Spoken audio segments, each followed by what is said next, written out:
know, and they may not be part of the elect. But you know what? That's just the way it is. That's just the way the cookie crumbles. So pretty much, matter of fact, I'm gonna read this real quick. This is Isaiah 14 because this is the time that we're in right now. All right, I'm gonna start at verse 3. Now this is what we're supposed to be doing when this devil is about to go down. This is what we're supposed to be doing.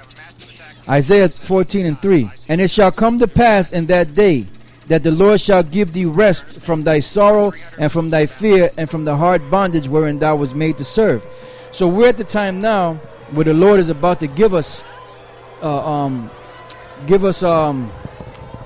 release. We're at that point now. The Lord is about to pull this chain from from up off of us. Excuse me.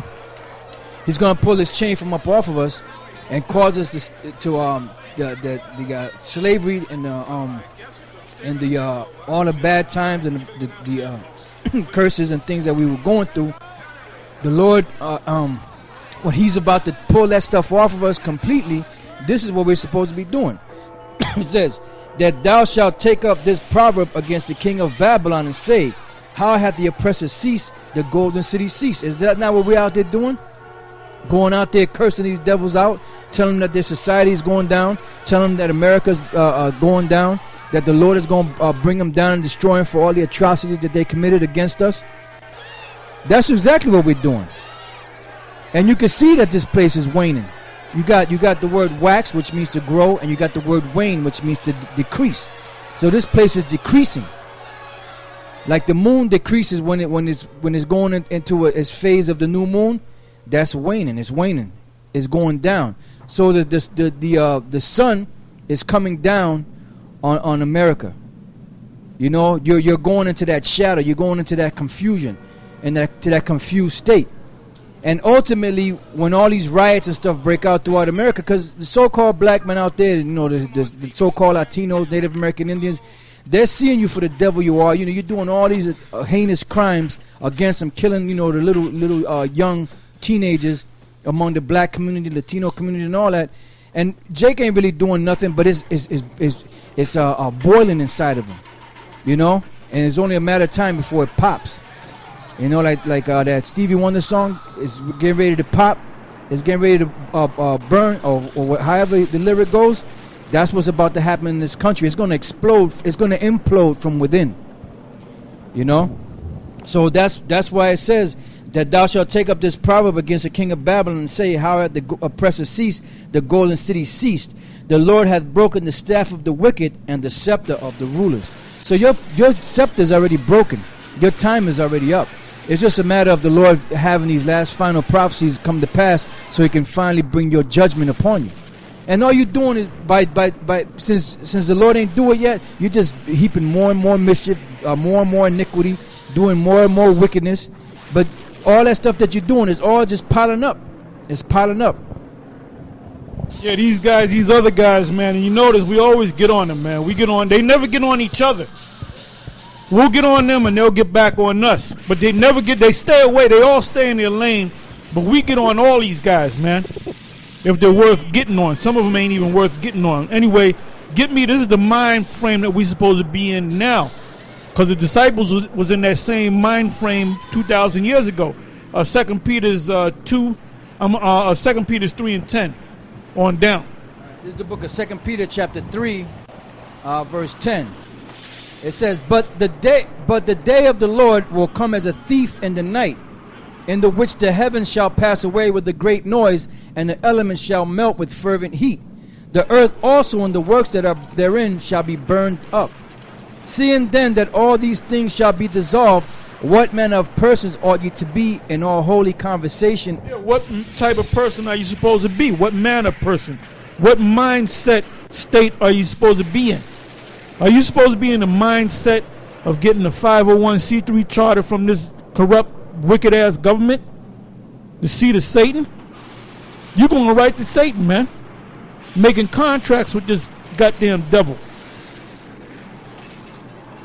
Are you supposed to tell the people to keep going to college and all that? That ain't the one mind. Let me tell you something. A guy that's in this truth that's out there on the highways and the byways. He's diligent about this truth.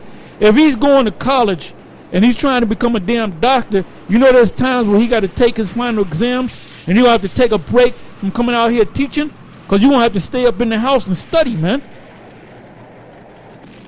And that's taking your hand off of the plow, man.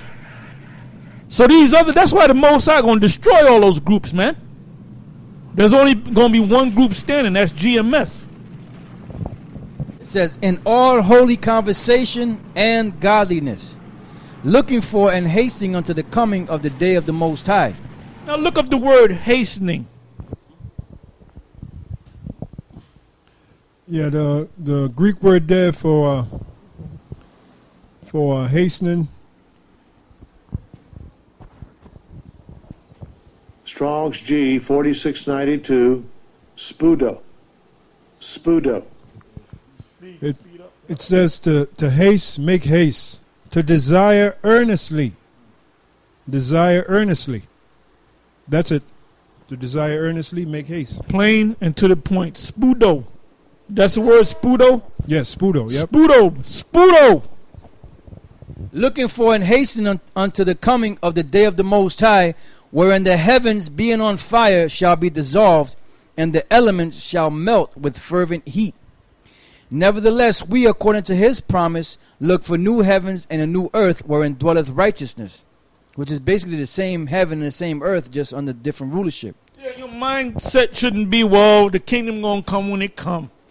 Like this movie that came out with, what's this guy, he played in this movie, Shampoo. What's his name? Warren Beatty. Shirley MacLaine's brother. He played in this movie. He was a football. He loved football, but he was a millionaire. No, he was a football player, and he died, and he came back in the form of a millionaire, and he wanted to buy the whole team so he can play on the team because he didn't want to go to heaven. So the name of the movie was called Heaven Can Wait, because he wanted to be great in football, but like I said, he came back as a millionaire. So hence they named the movie Heaven Can Wait. He didn't want the kingdom of heaven. He was an Edomite any damn way. So we Israelites, we want the kingdom of heaven, man. We don't want the Most High to drag his feet. We want him to come. Well, I wanted him to come yesterday, man. I want him to come right now. The ship made a ship come down right now and deliver us and destroy this place, man. You know? Me and my family. I ain't worried about the bills next Tuesday. Well, wait a minute, I got to go pay my cable bill. I ain't fuck the cable bill, man. You know, the hell with rent. Well, you got to pay rent, man. Fuck rent. Ain't going to be no bill in here to stay in. So you niggas are in the wrong mindset, man. This is the book of 2nd Ezra, chapter 4, verse 26. Then answered he me and said, the more thou searchest, the more thou shalt marvel. For the world hastens fast to pass away. And that's the mind frame that you're supposed to be in. Any guy that's talking about go and get a GED and go, you got Edomite kids going to college, and you got these financial experts that are saying they're wasting their goddamn time going to college because ain't no damn jobs out here, man. You don't know. You know what you guys got a lot of actors out there that play Israel, man. Like I said before. This is not no game. This is real, man. This ain't no game that you go out there, you call a white man a devil, you wear the fancy garments, you march around like you the goddamn march of the wooden soldiers, man. You guys don't know what the hell is going on, man. And like I seen this one video where Nate's people was at the Passover and they were wearing all white and gold, and his wife looked like she was rocking about $4,000, $5,000 on her body, man. She had this fur coat. She had this white thing with gold all in it. She had earrings on her. I said, what? The scriptures tell you about a woman plaiting their hair and costly array, man. And every time I see a video of Nate and them guys, they're gone, man. Them motherfuckers are gone, you know? I got something for you. And none of you guys should even waste your time going out to the camps and challenging them, because you know what? You ain't going to get none. All you're going to do is, where your fringes at? Keep the law. Now, if you wore fringes, what they going to say? Well, your hair's parted. That's against the law. Keep the law and repent. And then when you go to ask them questions, they try to talk over you, man.